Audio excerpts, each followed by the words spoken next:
कक्षा 11वीं विषय गणित विविध प्रश्नावली 9 अध्याय 9 अनुक्रम तथा श्रेणी। एक आदमी ने एक बैंक में रुपये 10,000 रुपये 5% वार्षिक साधारण ब्याज से जमा किए।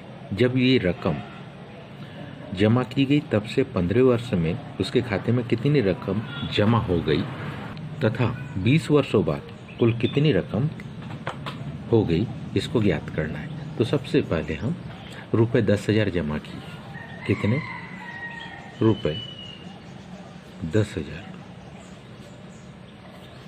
जमा किए और जो दर है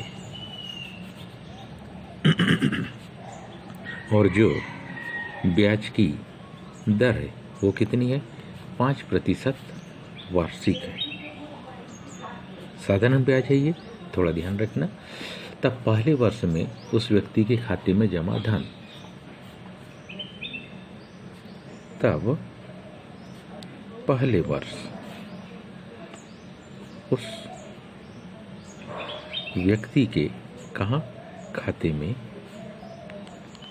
जो जमा धन था वो कितने रुपए, वो तो रुपये 10,000 ही था, क्योंकि एक वर्ष होने के बाद उसको मिलेंगे ब्याज। एक वर्ष बाद ब्याज कौन सा, साधारण ब्याज। कौन सा ब्याज, साधारण ब्याज। बराबरी से क्या 10,000 गुणित 5 गुणित 1 बटे 100, 2 शून्य से 2 शून्य कट गए, तो कितने रुपए, पहले वर्ष के बाद उसको ब्याज कितना मिलेगा, 500 रुपये। तो दूसरे वर्ष में व्यक्ति के खाते में जमा धन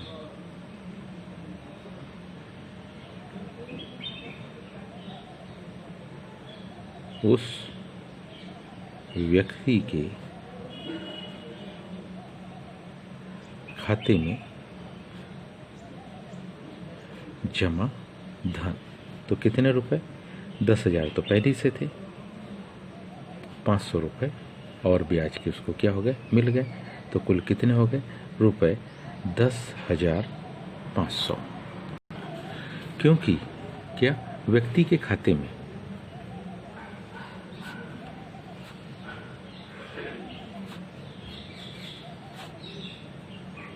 प्रति वर्ष रुपए कितने, 500 काहे के, साधारण ब्याज के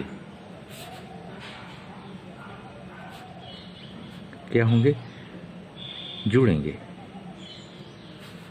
तो इस प्रकार जो सीरीज होगी है ना, इसलिए क्या 3 वर्ष बाद, इसलिए क्या 3 वर्ष बाद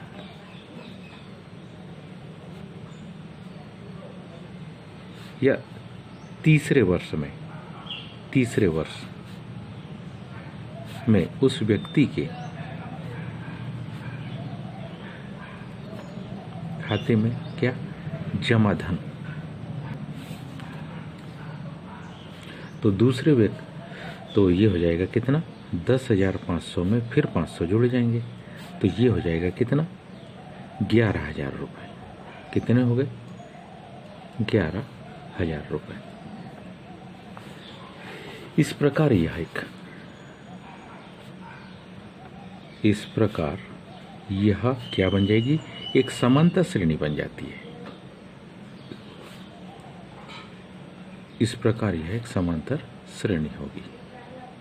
कैसा, पहले वर्ष में कितना, 10,000, दूसरे वर्ष में 10,500,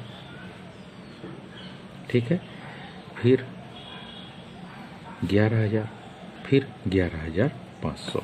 इस प्रकार से ये क्या बन जाएगी, समांतर श्रेणी होगी, जिसका कौन सा पद, पहला पद, जिसका प्रथम पद ए बराबरी से कितना होगा, 10,000 होगा, और सार्वंतर क्या, यानी सार्वंतर साधारण ब्याज होगा।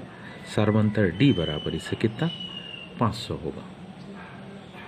और पदों की संख्या, क्योंकि 15वें वर्ष में उसके खाते में जमा निकालना है, तो यहाँ पर पदों की संख्या पहले n बराबरी से हम क्या लिखे 15। पदों की संख्या n बराबरी से कितने 15। अब हम निकालेंगे 15वें वर्ष में, तब 15वें वर्ष में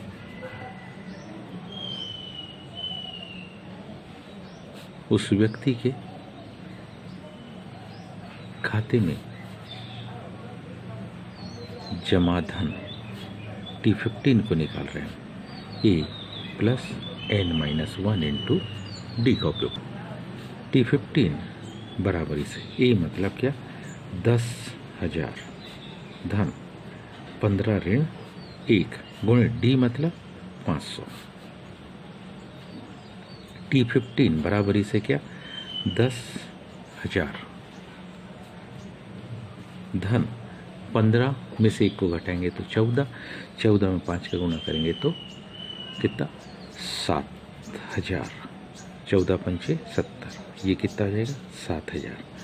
इसमें अगर जुड़ जाएंगे तो ये कितनी राशि हो जाएगी, ये राशि हो जाएगी 17,000।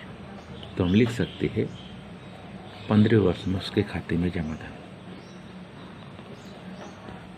अतः 15वें वर्ष में उसके खाते में क्या जमा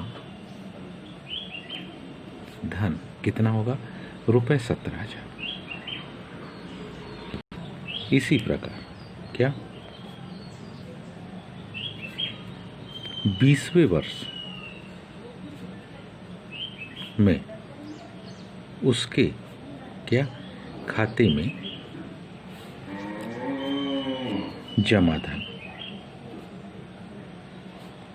तो T20 बराबरी से A मतलब 10,000 धन 20 ऋण 1 गुणे D मतलब 500। T20 बराबरी से कितना 10,000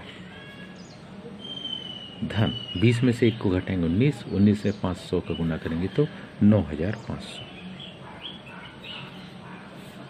तो T20 बराबरी से कितना रुपए 19,500। लेकिन 20वें वर्ष में क्योंकि कौन से 20वें वर्ष में रुपए कितना 500 ब्याज मिलेगा 20वें वर्ष के बाद, है ना। तो अतः 20 वर्ष के बाद, अतः क्या